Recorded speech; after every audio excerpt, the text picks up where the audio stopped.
జిల్లా తెల్లం ప్రాంతంలో ఉగ్రవాదులు కాల్పులు జరిపారు. శుక్రవారం సాయంత్రం ఉగ్రవాదులు జరిపిన కాల్పులో ఛత్తీస్గఢ్కు చెందిన వలస కార్మికుడు దీపక్ మృతి చెందగా తీవ్రంగా గాయపడిన మరో కూలి భూపేందర్ అనంతరాగులని ప్రభుత్వ ఆసుపత్రిలో చికిత్స పొందుతూ మృతి చెందాడు. ఉగ్రదాడి జరిగిన వెంటనే ఆ ప్రాంతాన్ని తమ అధీనంలోకి తీసుకున్నారు భద్రతా బలగాలు. కాల్పులకు పాల్పడి పరారైన ఉగ్రవాదుల కోసం భద్రతా బలగాలు పెద్ద ఎత్తున గాలింపు చర్యలు చేపట్టాయి. ఈ ఉగ్రదాడిని జమ్మూ కాశ్మీర్ లెఫ్టినెంట్ గవర్నర్ మనోజ్ సిన్హా ఖండించారు. అయితే వెంటనే ఉగ్రవాదులను ఏరివేయాలని భద్రతా అధికారులకు డీజీపీ ఆదేశాలు జారీ చేశారు. మరి కాసేపట్లో నీటిపారుదల శాఖ మంత్రి ఉత్తమ్ కుమార్ రెడ్డి, ఐటీ శాఖ మంత్రి దుద్దిల్ల శ్రీధర్ బాబు నిర్మల్ జిల్లాలో పర్యటించనున్నారు. నిర్మల్ కలెక్టరేట్కు హెలికాప్టర్లు చేరుకోనున్న మంత్రులు అక్కడి నుంచి కడెం ప్రాజెక్టుకు అయితే వెళ్లనున్నారు. కడెం ప్రాజెక్టులో గత కొన్ని రోజులుగా ఎడతెరిపి లేకుండా కురుస్తున్న వర్షాలతో ఇటు పెద్ద మొత్తంలో ఇన్ఫ్లో అనేది కొనసాగింది. ఆ ఇంపాక్ట్ పూర్తిగా ఎల్లంపల్లి ప్రాజెక్టుపై కనిపించింది. ప్రాజెక్టుల పర్యటనలో భాగంగా ఇటు కడెం ప్రాజెక్టుకు చేరుకోనున్న మంత్రులు అక్కడ పూర్తిగా ప్రాజెక్టు సంబంధించి పరిశీలించనున్నారు. అక్కడే అధికారులతో ప్రాజెక్టు సంబంధించి సమీక్ష నిర్వహించనున్నారు. మంత్రులు ఇందుకు సంబంధించి అన్ని ఏర్పాట్లు చేశారు అధికారులు. తెలంగాణ వ్యాప్తంగా విస్తారంగా వర్షాలు కురిసి ప్రాజెక్టులన్నీ కలకల్లాడుతుంటే నాగార్జున సాగర్ మాత్రం డెడ్ స్టోరేజ్ కి చేరువలో ఉంది. సాగర్ పూర్తి స్థాయి నీటి మట్టం 590 అడుగులకు కాను ప్రస్తుతం 513 అడుగులకు చేరుకుంది. మరొక 3 అడుగులు తగ్గితే జంట నగరాలకు తాగునీరు కూడా అందించినటువంటి పరిస్థితి.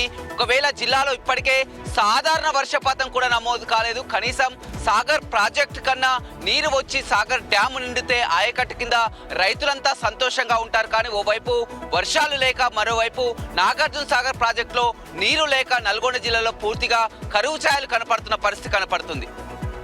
గుజరాత్లోని గిఫ్ట్ సిటీ కన్నా తెలంగాణలోని ఫ్యూచర్ సిటీ చాలా పెద్దదని, గిఫ్ట్ సిటీ కేవలం 700 ఎకరాల్లో ఉంటుందని, ఫ్యూచర్ సిటీ 30,000 ఎకరాల్లో ఉంటుందని, ఇక్కడ పెట్టుబడులు పెడితే ప్రభుత్వం మిమ్మల్ని రక్షిస్తుందని, పెద్ద ఎత్తున పెట్టుబడులకు సహకరిస్తుందని, అంతేకాకుండా మీరు అడిగిన దానికన్నా ఎక్కువ ప్రభుత్వం సహాయం చేస్తుందని, మీరు పెట్టుబడులు పెట్టండి, ఎంతమందికి ఉద్యోగ అవకాశాలు కల్పిస్తారో చెప్పండి, మిగతాదంతా మేము చూసుకుంటామనేది కూడా సిఐఐ ప్రతినిధులకు ముఖ్యమంత్రి చెప్పారు. ఈ యొక్క నేపథ్యంలో మరి ముఖ్యమంత్రి మాటలకు వాళ్ళు ఎంతవరకు అట్రాక్ట్ అవుతారు, ఎన్ని పెట్టుబడులు వస్తాయనేది కూడా రాష్ట్ర వ్యాప్తంగా ఆసక్తి నెలకొంది.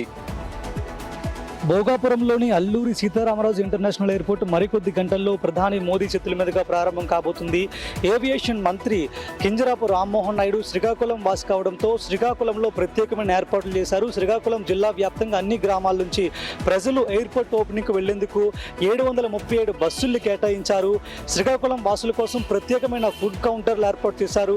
బస్సు రాకపోకలను ఫుడ్ కౌంటర్లను పరిశీలించేందుకు ప్రత్యేకమైన కమాండ్ కంట్రోల్ రూమ్ కూడా అక్కడ ఏర్పాటు చేశారు. శ్రీకాకుళం వాసుల కోసం ప్రత్యేకమైన ఫెసిలిటీస్ అక్కడ ఉన్నాయని చెప్పుకోవచ్చు. మొత్తంగా భోగాపురం ఇంటర్నేషనల్ ఎయిర్పోర్ట్ ప్రారంభంతో ఉత్తరాంధ్ర దశ మారుతుందని కూటమి సర్కార్ అంటుంది. తెలంగాణలో ప్రక్రియలో భాగంగా ఎన్యుమరేషన్ ఫారాలను సబ్మిట్ చేసే ఫైనల్ తేదీని ఆగస్టు 10 వరకు కేంద్ర ఎన్నికల సంఘం పొడిగించింది. నిర్ణీత గడువులోగా ఎన్యుమరేషన్ ఫారాలను ఫిల్ చేసి ఓటర్లు సంబంధిత బిఎల్ఓలకు వాటిని సమర్పించాలని స్పష్టంగా తెలిపింది. ముందుగా జూలై 24 వరకు పొడిగించగా ఆ తర్వాత ఆగస్టు 3, ఇప్పుడు తాజాగా ఆగస్టు 10 వరకు ఈ తేదీ అనేది పొడిగించింది. హైదరాబాద్లో 56%, రంగారెడ్డి జిల్లాలో 63% మాత్రమే డిజిటలైజేషన్ పూర్తయిందని కేంద్ర ఎన్నికల సంఘం తెలిపింది. ఇవాళ శనివారం కావడంతో తిరుమలకు భక్తుల రద్దీ అధికంగా చేరుకుంటున్నారు. నిన్న దాదాపు 72,000 మందికి పైగా శ్రీవారిని దర్శించుకున్నారు. ఇక 4.46 కోట్ల రూపాయలు శ్రీవారికి కానుకలుగా సమర్పించారు. ఇక 4.33 లక్షల లడ్డూలను టీటీడీ విక్రయించింది. ఇవాళ అన్ని కంపార్ట్మెంట్లలో భక్తులు వేచి ఉన్నారు కాబట్టి వాళ్ళకి 15 గంటలు సమయం పట్టే అవకాశం ఉన్నట్టు అటు టీటీడీ స్పష్టం చేసింది. ఇవాళ రేపు వీకెండ్స్ కావడంతోనే భక్తులు అధిక రద్దీ వచ్చేటువంటి అవకాశం ఉండడంతో అటు టీటీడీ ప్రత్యేక చర్యలు చేపట్టింది. ఇప్పటికే అటు ఎస్ఎస్డి టోకన్స్ తో పాటు విఐపి బ్రేక్ సంబంధించి, అదే రకంగానే ప్రత్యేక ప్రవేశ దర్శనానికి సంబంధించి కూడా ఒక ప్రత్యేక దృష్టి సారించింది. అడవిలో పశువులను మేతకంటూ తీసుకువెళ్లి వృద్ధుడు తప్పిపోయిన ఘటన కడెం మండలం నవాబ్పేట్ గ్రామంలో చోటు చేసుకుంది. కడెం మండలం నవాబ్పేట్ గ్రామానికి చెందిన గంగన్న అనే వృద్ధుడు గురువారం తన పశువులను తీసుకుంటూ ఇటు అడవిలోకి మేతకంటూ వెళ్ళాడు. సాయంత్రం వేళ పశువులు ఇంటికి తిరిగి వచ్చిన ఆ వృద్ధుడు ఇంటికి తిరిగి రాకపోవడంతో ఆందోళన చెందిన కుటుంబ సభ్యులు ఇటు గాలింపు చర్యలు అయితే చేపట్టారు. ఎంత వెతికినా వృద్ధుడి ఆచూకీ దొరకకపోవడంతో పోలీసులను ఆశ్రయించారు. రంగంలో దిగిన పోలీసులు 3 బృందాలుగా విడిపోయి 20 మంది పోలీసులతో గాలింపు చర్యలు అయితే చేపడుతున్నారు. పూర్తిగా అడవిని డ్రోన్ కెమెరాతో జల్లెడ పడుతున్నారు. నిన్న రాత్రి వరకు ఈ సెర్చ్ ఆపరేషన్ అయితే కొనసాగింది. పూర్తిగా ఇందుకు సంబంధించి ఈ రోజు కూడా సెర్చ్ ఆపరేషన్ అయితే నిర్వహించనున్నారు పోలీసులు. సత్యసాయి జిల్లా బత్తలపల్లి మండలం అప్రాచెరువు అపరాధయ స్వామి ఆలయంలో గుప్త నిధుల కోసం మరోసారి వేటగాళ్లు తవ్వారు. ఇటీవలే తవ్వారు, ఇప్పుడు మళ్ళీ కూడా తవ్వారు. వరుసగా ఇది 6వ సారి అయినా పోలీసుల నుంచి చర్యలు కనిపించడం లేదు. ప్రత్యామ్నాయ పరిష్కారం చూపితే తప్ప గుప్త నిధుల వేటగాళ్ల ఆటలు కట్టించలేమని గ్రామస్తులు వాపోతున్నారు. గుడి భద్రత ప్రమాదంలో పడిందని పోలీసులు చర్యలు తీసుకోవాలని, గుప్త నిధుల వేటగాళ్లను అరెస్టు చేయాలని గ్రామస్తుల నుంచి డిమాండ్ వినిపిస్తోంది.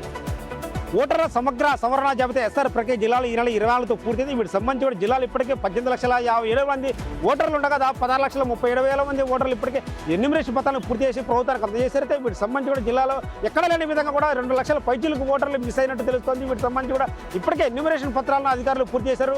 డిసిషన్ ప్రక్రియ కూడా పూర్తింది. అయితే ఈ 2 లక్షల మంది ఓటర్లు ఏంటి, అసలు ఈ డబుల్ ఎంట్రీ కావచ్చు, లేదంటే మరణానికి సంబంధించి కావచ్చు, ఇవన్నీ కూడా ఇప్పటికే అధికారులు పూర్తి చేశారు. అయితే వీటికి సంబంధించి వైఎస్ఆర్ కాంగ్రెస్ పార్టీ అభ్యంతరం వ్యక్తం చేస్తుంది. కడపలో కేవలం కొన్ని ఓటర్లను వాంటెడ్గా తీసి తొలగించారని కూడా ఆరోపిస్తున్నాయి. వీటికి సంబంధించి కూడా అయితే అధికారులు మాత్రం డబుల్ ఎంట్రీ లాంటి ఓటర్లు మాత్రం తొలగించారని క్లారిటీ ఇచ్చారు. అయితే వీటికి సంబంధించి కూడా ఈ నెల 31 లోపు వరకు కూడా వీటికి సంబంధించి సరి చేసుకునే అవకాశం ఉంటుంది. కాబట్టి ఎవరైనా అభ్యంతరం ఉంటే తెలియజెప్పని అధికారులు చెప్తున్నారు. నాగర్ కర్నూలు జిల్లాలో దారుణం చోటు చేసుకుంది. కొల్లాపూర్ నియోజకవర్గం పెంట్లవెల్లిలో ఆర్ఎంపీ డాక్టర్ హత్య కలకలం రేపుతుంది. అదే గ్రామానికి చెందినటువంటి 3 వ్యక్తులు ఆర్ఎంపీ డాక్టర్ అయినటువంటి మల్లయ్య క్లినిక్కి వెళ్ళి అక్కడి నుంచి ఆయన్ను ఈడ్చుకొచ్చి రోడ్డుపై కళ్ళలో కారం పొడి కొట్టి వేటకొడవలతో అతి కిరాతకంగా నరికి చంపారు.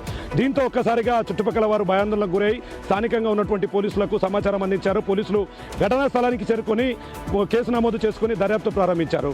భూ తగాదాలే ఇందుకు కారణంగా తెలుస్తుంది. 3 నిందితులు కూడా పోలీసుల అదుపులో ఉన్నట్లుగా కూడా ఎస్ఐ చెప్తున్నటువంటి పరిస్థితి పెంట్లవెల్లి గ్రామంలో కనబడుతుంది. మార్కాపురం జిల్లా Racherla Nallamala forest beat JP చెరువు సమీపంలో పెద్దపులి మృతి స్థానికంగా సంచలనం రేపింది. పెద్దపులి మృతి చెంది 10 రోజులకు పైగా అయి ఉండొచ్చని కూడా ఫారెస్ట్ అధికారులు ప్రాథమిక అంచనాకైతే వచ్చారు.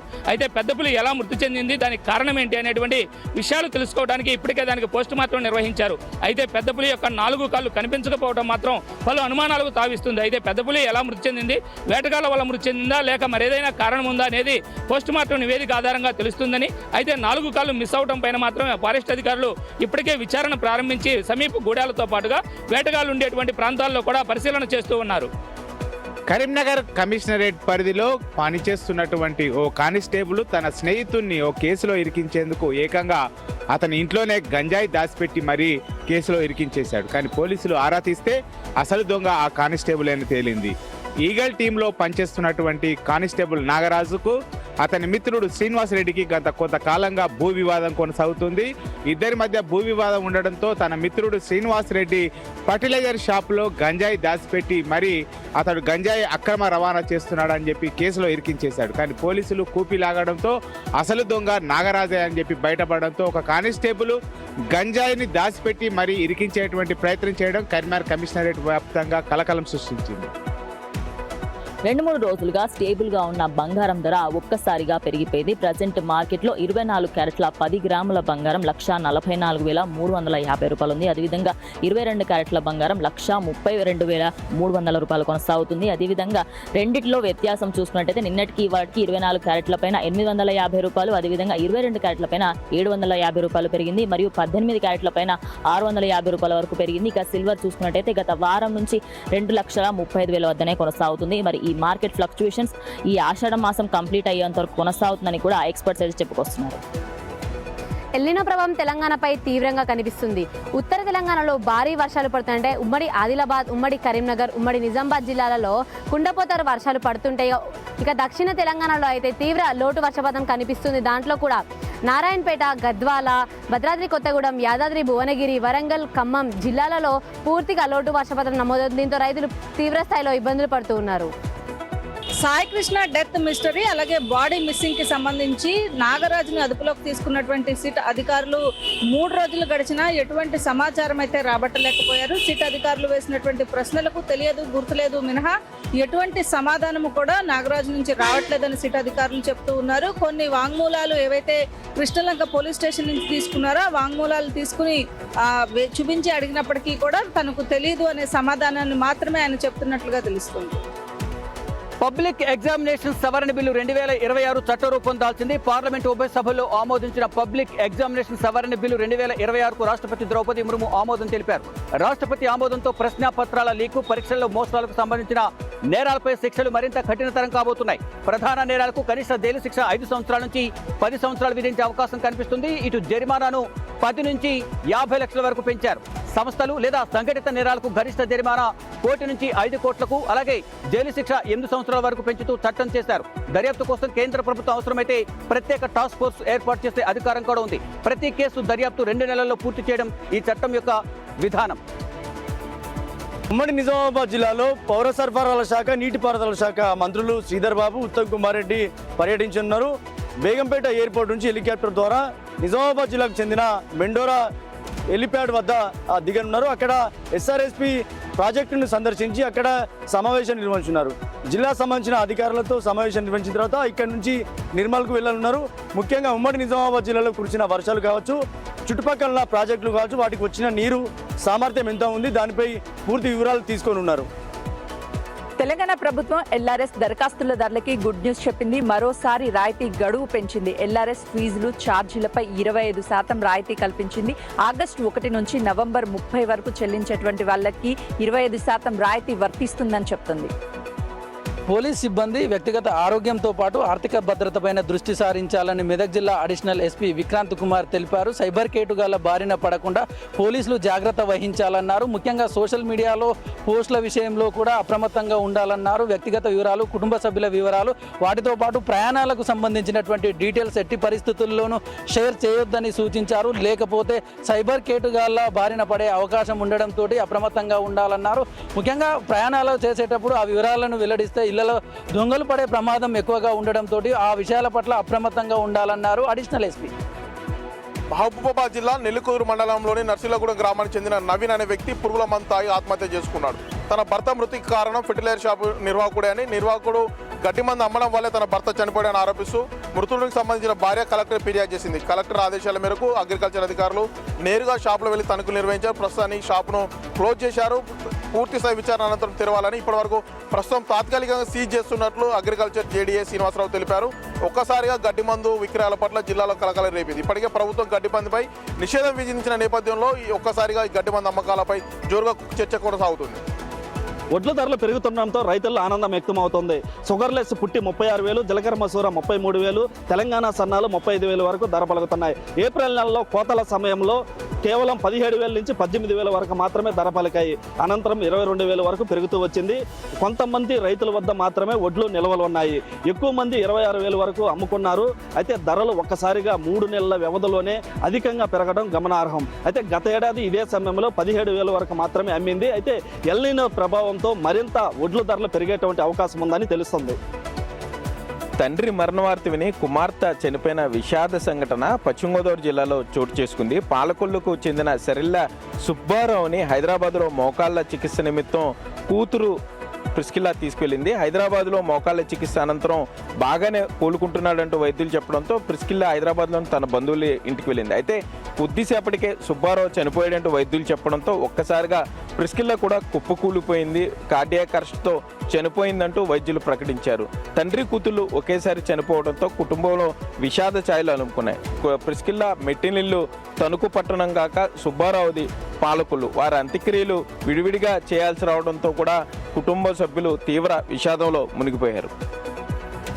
లైంగిక ఆరోపణలు ఎదుర్కొన్నటువంటి బీఆర్ఎస్ మాజీ ఎమ్మెల్యే రేఖా కాంతారావుకి పంజాగుట్ట పోలీసులు నోటీసులు ఇచ్చే యోచనలో ఉన్నట్టుగా మనకు సమాచారం అవుతుంది. ఇప్పటికే ఆయన హైకోర్టుకు కూడా వెళ్లారు. క్వాష్ పిటిషన్ వేశారు కాబట్టి తనపైన తప్పుడు కేసులు బనాయించారు. రాజకీయ కుట్ర కోణంలోనే ఇది దాగి ఉంది. బాధిత మహిళగా చెప్పుకున్నటువంటి యువతి నన్ను ఎప్పటి నుంచి కూడా బ్లాక్మెయిల్ చేస్తుందంటూ కూడా అతను హైకోర్టులో క్వాష్ వేశారు కాబట్టి దీనిపైన వాదనలు అయితే జరగబోతున్నాయి. వాదనలు ఎలా జరగబోతున్నది కూడా ఒక ఉత్కంఠ అనేది కొనసాగుతుంది. ఈ కేసు నుంచి ఉపశమనం రేఖా కాంతారావుకి లభిస్తుందా లేదన్నది కూడా మనం ఇవాళ వరకు వేచి చూడాల్సిన అవసరం ఉంది. అయితే విచారణకు మాత్రం ఎప్పుడు పిలిచినా నేను రెడీగా ఉంటానని కూడా రేఖా కాంతారావు అయితే చెప్తున్నారు. బోలబండ పరిధిలోని దారుణమైన ఘటన చోటు చేసుకుంది. అయితే మహిళ ఇంటి ఎదురుగా ఉన్న రాజేందర్ అనే వ్యక్తి ఎప్పుడు కూడా మహిళ ఇంటి నుంచి బయటకు వచ్చేసరికి ఒంటి మీద ఉన్న దుస్తులు తీసి ప్రైవేట్ పార్ట్స్ చూపించి ఇబ్బంది పెడుతున్నారు అని చెప్పి పలుమారు సార్లు హెచ్చరించడం కూడా జరిగింది. మరి అయితే అప్పటికి కూడా వినకపోవడంతో భర్తకు ఫిర్యాదు చేయడంతో వెంటనే పోలీసులకు వెళ్లి ఫిర్యాదు చేయడం కూడా జరిగింది. మరి అయితే పోలీసులు వెంటనే రాజేందర్ని అదుపులోకి తీసుకొని యాక్షన్ తీసుకున్నట్టుగా కూడా తెలుస్తుంది. మరి ఇలాంటి చర్యలు చేసి ఆడపిల్లల పట్ల అసభ్యంగా ప్రవర్తించే వారికి కఠిన చర్యలు ఉంటాయి అని చెప్పి కూడా పోలీసులు హెచ్చరించారు. శ్రీశైల భ్రమరాంబ మల్లికార్జున స్వామివార్ల దర్శనానికి భక్తులు పోటెత్తారు. మొదట కళ్యాణకట్టలో తలనీలాలు సమర్పించి పాతాళగంగలో స్నానమాచరించి శివనామ స్మరణంతో భక్తులంతా క్యూ కాంప్లెక్స్లో వేచి ఉన్నారు. క్యూ కాంప్లెక్స్లో వేచి ఉన్న భక్తులకు 3 గంటలు దర్శనానికి పట్టే అవకాశం ఉంది. భక్తులంతా కూడా సంయమనం పాటించాలి. భక్తులకు ఎలాంటి అసౌకర్యాలు లేకుండా క్యూ కాంప్లెక్స్లో వేచి ఉన్న భక్తులకు పాలన నీళ్లతో పాటు అల్పాహారం కూడా ఏర్పాటు చేశామంటూ ఆలయ ఈవో శ్రీనివాసరావు తెలిపారు. ఈరోజు శనివారం కావడంతో అర్జిత అభిషేకాలు నిలిపివేశారు. భక్తుల రద్దీ దృష్ట్యా శని, ఆది, సోమవారాల్లో అర్జిత అభిషేకాలు రద్దు చేశారు. అయితే 2 విడతలుగా స్పర్శ దర్శనానికి అనుమతిస్తామంటూ కూడా తెలుపుతూ ఉన్నారు. అయితే ఈరోజు జరిగే కార్యక్రమాలన్నీ కూడా యథావిధిగా జరగనున్నాయి. కూకట్పల్లి నియోజకవర్గ పరిధిలో 4.5 లక్షల ఓట్లలో 1,50,000 ఓట్లు అంటే అక్షరాల 1,50,000 ఓట్లు తొలగిపోయే అవకాశం ఉందని అధికారులు చెప్తున్నారు. సర్ ప్రక్రియలో భాగంగా బిఎల్ఓ అధికారులు చేస్తున్న తనిఖీల్లో డూప్లికేట్ ఓట్లు, నకిలీ ఓట్లు పెద్ద సంఖ్యలో వెలుగులోకి వచ్చాయని ఆంధ్ర ప్రాంతానికి చెందినటువంటి అంటే సెటిలర్కు దాదాపు ఆంధ్ర ప్రాంతానికి చెందిన వాళ్ళు వారంతా కూడా తమ సొంత ప్రాంతంలోనే ఓటు ఉండేలా చూసుకుంటున్నారంటూ కూడా తెలుస్తుంది. మరోపక్క ఒక హాస్టల్లో 20,000 ఓట్లు చాలా అనుమానాస్పదంగా ఉన్నాయన్నారు. ఇప్పటి వరకు సర్ ప్రక్రియ కూకట్పల్లి 75% జరిగితే దాంట్లోనే ఇంతవరకు అంటే 1,50,000 ఓట్ల వరకు అయితే వెళ్ళలోకి వచ్చాయి. మరి ఇది పూర్తిగా సర్ప్రక్రియ కొనసాగి అంటే అయిపోయే వరకు మరిన్ని ఓట్లు కూడా తొలగిపోయే అవకాశం ఉన్నట్లు అధికారులు తెలుపుతున్నారు. సత్యసాయి జిల్లా బత్తలపల్లి మండలం అప్రాచెరువు అపరాధయ్య స్వామి ఆలయంలో గుప్త నిధుల కోసం మరోసారి వేటగాళ్లు తవ్వారు. ఇటీవలే తవ్వారు, ఇప్పుడు మళ్ళీ కూడా తవ్వారు. వరుసగా ఇది 6వ అయినా పోలీసుల నుంచి చర్యలు కనిపించడం లేదు. ప్రత్యామ్నాయ పరిష్కారం చూపితే తప్ప గుప్త నిధుల వేటగాళ్ల ఆటలు కట్టించలేమని గ్రామస్తులు వాపోతున్నారు. గుడి భద్రత ప్రమాదంలో పడిందని పోలీసులు చర్యలు తీసుకోవాలని, గుప్త నిధుల వేటగాళ్లను అరెస్టు చేయాలని గ్రామస్తుల నుంచి డిమాండ్ వినిపిస్తోంది. రైల్వేలో గ్రూప్ డి లెవెల్ 1 పోస్టులకు భర్తీకి సంబంధించినటువంటి పరీక్షల షెడ్యూల్లో ఆర్ఆర్బీ కీలకమైనటువంటి మార్పులు చేసింది. ఆగస్టు 3 నుంచి 20వ తేదీ వరకు 3 విడతల్లో ఈ పరీక్షలను నిర్వహించనుంది. అయితే ఆగస్టు 3 నుంచి 6వ తేదీ వరకు మొదటి విడత, ఆ తర్వాత 9 నుంచి 14 వరకు 2వ విడత, ఆగస్టు 25న ఆ తుది విడతలో పరీక్షలు నిర్వహించనుంది. ఈ పరీక్షలన్నీ కూడా కంప్యూటర్ బేస్డ్గానే జరగనున్నాయి. మరోవైపు ఇందుకు సంబంధించినటువంటి అడ్మిట్ కార్డులు ఇవాళ రేపో వచ్చే అవకాశం ఉందని కూడా ఆర్ఆర్బీ స్పష్టంగా తెలిపింది. ఈ పరీక్షకు సంబంధించినటువంటి గ్రూప్ డిలో 22,180 పోస్టులను భర్తీ చేయనున్నారు. విశాఖ రైల్వే స్టేషన్కి కొత్త రూపు రానుంది. కోచింగ్ యార్డ్ ఆధునీకరణ కోసం 229 కోట్లను రైల్వే శాఖ కేటాయించింది. విశాఖ రైల్వే స్టేషన్ నుంచి ప్రతిరోజు 113 రైళ్ల ద్వారా 80,000 మంది ప్రయాణికులు రాకపోకలు సాగిస్తున్నారు. దీంతో విశాఖ రైల్వే స్టేషన్లో ప్రస్తుతం ఉన్న కోచింగ్ యార్డ్ను చిన్నదిగా ఉండడంతో నిర్వహణ ఇబ్బందులు ఎదురవుతున్నాయని గమనించిన రైల్వే శాఖ ఈ నిర్ణయం తీసుకుంది. రైలు క్రాసింగ్కు స్థలం లేకపోవడం, సిగ్నల్ వద్ద రైళ్లు ఎక్కువ సమయం నిలిచిపోవడంతో కోచింగ్ యార్డ్ స్వరూపాన్ని మార్చడానికి రైల్వే శాఖ ముందడుగు వేసింది.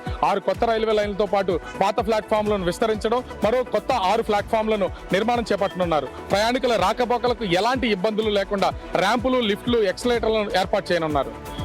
క్యూర్ ప్రాంతంలో 16 నియోజకవర్గంలో ఎవరైతే ఇందిరమ్మ ఇళ్ల కోసం అప్లై చేసుకున్నారో వాళ్ళకి ప్రభుత్వం గుడ్ న్యూస్ చెప్పింది. ఎందుకంటే ఇప్పటికే టెండర్ ప్రక్రియను ప్రారంభించినట్టు వెల్లడించింది. ఇందిరమ్మ ఇళ్లకు ఆగస్టు చివరి వారంలో శ్రీకారం చుడతామని చెప్పింది. అంతేకాకుండా ఆగస్టు 10 వరకు చివరి గడువని కూడా స్పష్టం చేసింది. ముఖ్యంగా ఎవరైతే 10,000 రూపాయలు కడతారో వాళ్ళకి ఇందిరమ్మ ఇల్లు రాకపోతే వాళ్ళ డబ్బులు వాళ్ళకు రిటర్న్ ఇస్తామని కూడా ప్రభుత్వం భరోసానిచ్చింది. ముఖ్యంగా చూసుకున్నట్టయితే నివాస ధృవీకరణ కోసం ఓవైపు పాన్ కార్డు కానీ, ఆధార్ కార్డు కానీ, లేకపోతే బ్యాంక్ అకౌంట్లో ఉన్నటువంటి పాస్బుక్ కానీ ఏది పెట్టినా కానీ చెల్లుబాటు అవుతుందనేది కూడా స్పష్టం చేసింది. తిరుపతి జిల్లాలో ఏనుగుల సంచారం మరోసారి రైతులను భయపెడుతోంది. చంద్రగిరి నియోజకవర్గం పాకాల మండలంలోని ఈగట్టువారిపల్లి, పుదిబట్లు బయలు వద్ద ఏనుగుల సంచారం వారం రోజులుగా కొనసాగుతోంది. అయితే ఆ గ్రామాల ప్రజలు ఇప్పటికే భయభ్రాంతులకు గురవుతున్నారు. ఎందుకంటే ఇటీవలే అదే మండలంలో తిమ్మారెడ్డి అనేటువంటి రైతును పొట్టన పెట్టుకున్నటువంటి ఏనుగు, మరో ఏనుగుల గుంపు సంచారం ఇప్పుడు ప్రస్తుతం కలకలం రేపుతోంది. ఆ గ్రామాల వైపు వస్తున్నటువంటి ఏనుగుల సంచారాన్ని తరిమే ప్రయత్నం చేస్తున్నప్పటికీ అవి పరిసర గ్రామాల వైపు సంచరిస్తూనే ఉన్నాయి. అయితే ఫారెస్ట్ అధికారులకి సమాచారం ఇవ్వడంతో అవిని శేషాచల అటవీ ప్రాంతాన్ని తరిమే ప్రయత్నం అయితే చేస్తున్నారు. మంచిర్యాల పట్టణంలో రాళ్లవాగు ఉధృతంగా ప్రవహిస్తుంది. గత 2 రోజులుగా ఎడతెరిపి లేకుండా కురుస్తున్న వర్షాలతో ఇటు వరద ప్రవాహం అనేది రాళ్లవాగులో వచ్చి చేరుతుంది. దీంతో పూర్తిగా పట్టణ వ్యాప్తంగా రాళ్లవాగు అనేది ఉధృతంగా ప్రవహిస్తున్న పరిస్థితి కనిపిస్తుంది. ప్రధానంగా రంగంపేట మరియు మంచిర్యాల పట్టణానికి సంబంధించిన రాకపోకలు నిలిచిపోయాయని చెప్పాలి. రంగంపేట మంచిర్యాలకు చేరుకోవడానికి పూర్తిగా 3 కిలోమీటర్ల దూరం ప్రయాణించి చేరుకునే పరిస్థితి ఉందని, రంగంపేట మరియు మంచిర్యాల మధ్య బ్రిడ్జి నిర్మిస్తే ఈ దూరం తగ్గి ఇటు రాకపోకలు సులభమవుతాయని ఇటు గ్రామస్తులు అయితే చెప్తున్న పరిస్థితి కనిపిస్తుంది. మహబూబాబాద్ జిల్లాలోని గంగారం మండలంలో ఉన్నటువంటి ఏడుపాల జలపాతం వద్ద పోలీసులు ఆంక్షలు విధించారు. పర్యాటకులకు అనుమతి లేదని నోటీసు బోర్డులు ఏర్పాటు చేశారు, ఫ్లెక్సీ కూడా ఏర్పాటు చేశారు. ఎవరైతే అనుమతులు లేకుండా లోపలికి వస్తారో వారిపై చట్టరీత్యా చర్యలు తప్పవన్నారు. ఎగువ కురుస్తున్న భారీ వర్షాల నేపథ్యంలో ఏడుపాల జలపాతం వద్ద ఉధృతంగా వరద నీరు ప్రవహిస్తుంది. దీన్ని గమనించిన పోలీసులు చాలా మంది ఇప్పటికే మృత్యువాత పడ్డ నేపథ్యంలో ఈ ఆంక్షలు విధిస్తున్నట్లు డీఎస్పీ తిరుపతిరావు తెలిపారు. ఎట్టి పరిస్థితుల్లో కూడా పర్యాటకులు తెలియకుండా ఏడుపాల జలపాతం వద్ద వీక్షణకు వెళ్లకూడదని పోలీసులు అయితే హెచ్చరికలు జారీ చేస్తున్నారు.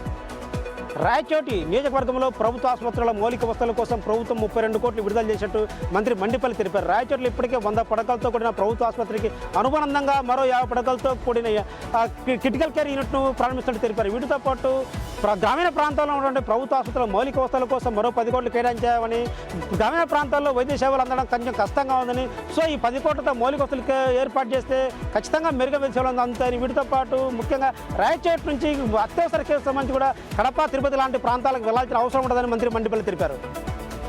సికింద్రాబాద్, ఉజ్జయిని, మహంకాళి బోనాలకు సర్వం సిద్ధమైంది. ఇప్పటికే అధికారులు అన్ని రకాల ఏర్పాట్లకు చేశారు. ఇప్పటికే హైదరాబాద్ ట్రాఫిక్ పోలీసులు ట్రాఫిక్ ఆంక్షలు విధించారు. ఆగస్టు 2వ తేదీ నుంచి 4వ తేదీ వరకు 3 రోజుల పాటు ఈ ట్రాఫిక్ ఆంక్షలు ఉన్నట్లు తెలుస్తోంది. సో ఆలయానికి ఆవరణలో 2 కిలోమీటర్ల మేర ఈ ట్రాఫిక్ ఆంక్షలు విధించబోతున్నారు ట్రాఫిక్ పోలీసులు. పెద్ద ఎత్తున భక్త జనసందోహం వచ్చే అవకాశాలున్న నేపథ్యంలో భక్తులకు ఎలాంటి ఇబ్బందులు లేకుండా అన్ని రకాల భద్రతా ఏర్పాట్లు కూడా చేశారు పోలీసులు. సో ట్రాఫిక్ పోలీసుల సూచనలు వాహనదారులు ఇటు భక్తులు పాటించాలని విజ్ఞప్తి చేస్తున్నారు. ఆలయ పరిసర ప్రాంతాల్లోనే 14 సికింద్రాబాద్ ఏరియాలోనే 14 పార్కింగ్ ప్లేస్లను కూడా ఏర్పాటు చేశారు. మరోవైపు మహిళల కోసం ప్రత్యేక భద్రతను ఏర్పాటు చేసిన పోలీసులు మహిళలకు ఎలాంటి ఇబ్బందులు జరగకుండా మఫ్టీలో షీ టీం బృందాలను కూడా ఏర్పాటు చేసినట్లు పోలీసులు చెప్తున్నారు. పాన్ ఇండియా లెవెల్లో తెరకెక్కబోతున్న సినిమా రామాయణ. దీనికి సంబంధించి ఇప్పటికే ట్రైలర్ కూడా బయటికి రావడం జరిగింది. మరైతే ఇందులో సీతగా నటించిన సాయి పల్లవి క్యారెక్టర్ మీద చాలా మంది విమర్శలు కురిపిస్తూ ఉన్నారు. ముఖ్యంగా సాయి పల్లవి వెనక ఉన్న అమ్మాయి బాగుంది కదా, తనని సీతలా తీసుకోవచ్చు కదా అని చెప్పి మొత్తం సోషల్ మీడియా అంతా కూడా దుమారం రేగుతుంది. మరైతే పక్కనున్న అమ్మాయి పేరు సురభి, ఆమె ఇన్స్టా ఇన్ఫ్లుయెన్సర్ అండ్ సీరియల్ నటి అని కూడా గుర్తించారు. మరి దీనికి సంబంధించి ఇప్పటికే సాయి పల్లవి అసలు ఈ క్యారెక్టర్కి ఏం బాగుంది, మీరు ఎందుకు పెట్టుకున్నారు అని చెప్పి ఇది మరొక ఆదిపురుష అయ్యే అవకాశం కూడా ఉంది అని చెప్పి నెటిజన్స్ ఫైర్ అవుతున్న పరిస్థితి కనిపిస్తోంది. భోగాపురం ఇంటర్నేషనల్ ఎయిర్పోర్ట్ నుంచి తన ఫ్లైట్ సర్వీసెస్ ను ఎయిర్ ఇండియా ప్రకటించింది. ఆగస్టు 17 నుంచి అక్టోబర్ 24 వరకు పలు సర్వీసులకి సంబంధించినటువంటి షెడ్యూల్ ను ప్రకటించడం జరిగింది. భోగాపురం నుంచి బెంగళూరుకి 2 సర్వీసులు, అలాగే భోగాపురం నుంచి విజయవాడకి 4 సర్వీసులు, భోగాపురం టు హైదరాబాద్ 5 సర్వీసులు, ఆదివారం శనివారం మినహా మిగిలిన రోజుల్లో భోగాపురం నుంచి బెంగళూరుకి రోజు 5 సర్వీసులు నడుస్తాయని ఎయిర్ ఇండియా ప్రకటించింది. ఆయిల్ ఫామ్ తోటలో అంతర పంటలు వేయాలని జిల్లా ఉద్యానవన శాఖ మరియు పట్టు పరిశ్రమల శాఖ అధికారి మరియన్న తెలిపారు. రైతులు అంతర పంటలు వేసినట్లయితే రైతులకు ఎక్కువ లాభం వస్తుందని, కూరగాయల తోటలతో పాటు పూల మొక్కలు లాంటివి సాగు చేయాలన్నారు. సూపర్ ఎల్లో ప్రభావం ఉంటుంది కాబట్టి ఎక్కువగా వరి వైపు కాకుండా ఇటు కూరగాయలతో పాటు ఉద్యాన పంటలను సాగు చేస్తే రైతులకు ఏడాది ఎక్కువగా లాభం చేకూర్చే అవకాశం ఉంటుందని, ఈ విషయాన్ని ప్రతి ఒక్క రైతులు గమనించాలన్నారు. ఆయిల్ ఫామ్ సంబంధించిన రైతులతో మహబూబాబాద్ జిల్లా కేంద్రంలో అవగాహన సదస్సు నిర్వహించారు. దీనికి విశేష స్పందన కూడా లభించింది. నెల్లూరు నగర రోడ్లపై నిబంధనలు పాటించకుండా తిరుగుతున్న సిటీ బస్సులు, ఆటోలపై పోలీసులు, రవాణా శాఖ అధికారులు దాడులు నిర్వహించారు. ఏకకాలంలో 3 చోట్ల 3 బృందాలుగా ఏర్పడి ఆర్టీసీ బస్టాండు, సుందరయ్య కాలనీ, అయ్యప్పగుడి ప్రాంతాల్లో ఈ తనిఖీలు నిర్వహించారు. ఈ తనిఖీల్లో 12 బస్సులపైన కేసులు నమోదు చేసి 1,20,000 రూపాయలు జరిమానా విధించారు. అనంతరం బస్సుల్ని రవాణా శాఖ కార్యాలయానికి తరలించారు. అక్కడ బస్సు యజమానులను పిలిపించి, ఆటోలకు సంబంధించిన వ్యక్తులను పిలిపించి వారికి కౌన్సిలింగ్ ఇచ్చారు. నగరంలో ఎక్కడ పడితే అక్కడ బస్సులు, ఆటోలు ఆపడంతో ట్రాఫిక్ సమస్యకి ఇబ్బందిగా ఉందని, అదేవిధంగా కొనసాగితే కఠిన చర్యలు తీసుకుంటామని వారిని హెచ్చరించారు.